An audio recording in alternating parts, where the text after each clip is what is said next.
All right, time for another question. 21 questions is a lot. All right, so here we go. This question, I would love to say it comes from a viewer in Spokane, but I'm not doing that. This is a question. It says, can I use Bitcoin to buy things? Simple answer, yes, but let me expand on that. How do you do it? Well, you take one of these wallets and you can spend it, or you can have it on. I like to talk to people about three different kinds of money. And you want to have your walk around money, your short term storage, and your long term storage. Now, you can use these guys for short term and long term storage. Long term, you may even want to get more secure.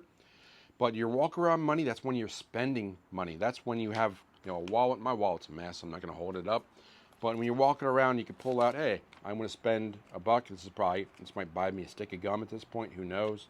The stuff is mostly garbage. We're not worried about that. But you have a wallet you walk around with. You walk around with one of these. Now, what's the equivalent? You can walk around with one of these, but you also can put Bitcoin on your phone, like use it like Apple Pay, or you can have it on a card, like a crypto card. It used to be a BitPay card. I think they went out of business. They allegedly are coming back, but there's more and more applications that are out there to spend the digital money. Now, most transactions are digital anyway, so the simplest way for adoption is to mimic what's currently out there.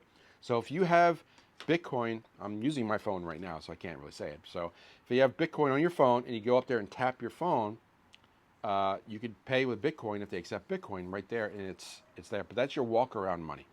So yes, you can spend it. It really comes down to where it's accepted and the technology to spend it. Sometimes people are worried about how long it takes to settle, but that's why things like the Lightning Network or a sidechain network, which basically moves things quickly, and then at the end of the day, it kind of settles up later on, much like a bar tab. So you could say you want to walk around with $300 or $500 and you don't know what you're going to spend today. So you put it on your phone, and much like Google Pay. So you walk around, you buy coffee, buy lunch, you buy dinner, you come back at the end of the day, see what's left, move that off or leave it there.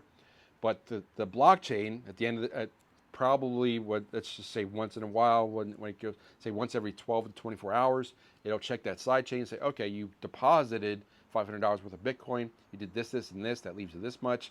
It settles that all in one transaction, pushes it to the network, and that closes out your day. That's how you spend it. So you have a certain amount to walk around with. You use it with applications that make it easier and easier to do.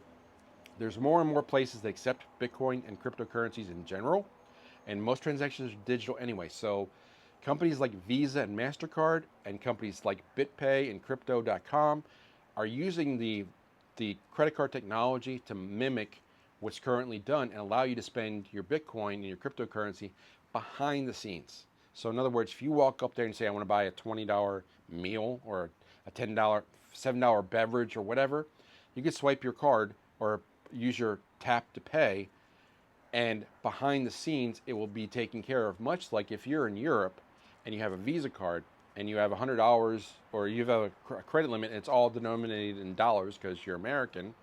You could spend it in Europe and never have to worry about it because the Visa is going to do the translation and charge you a fee for it, yes, but they're going to take care of that, so you don't have to worry about changing your dollars into euros. You don't have to get traveler's checks. You don't have to convert your currency. It's all done behind the scenes. So yes, you can spend it. Yes, you can spend it pretty much wherever it's accepted, with more and more technologies allowing you to do that.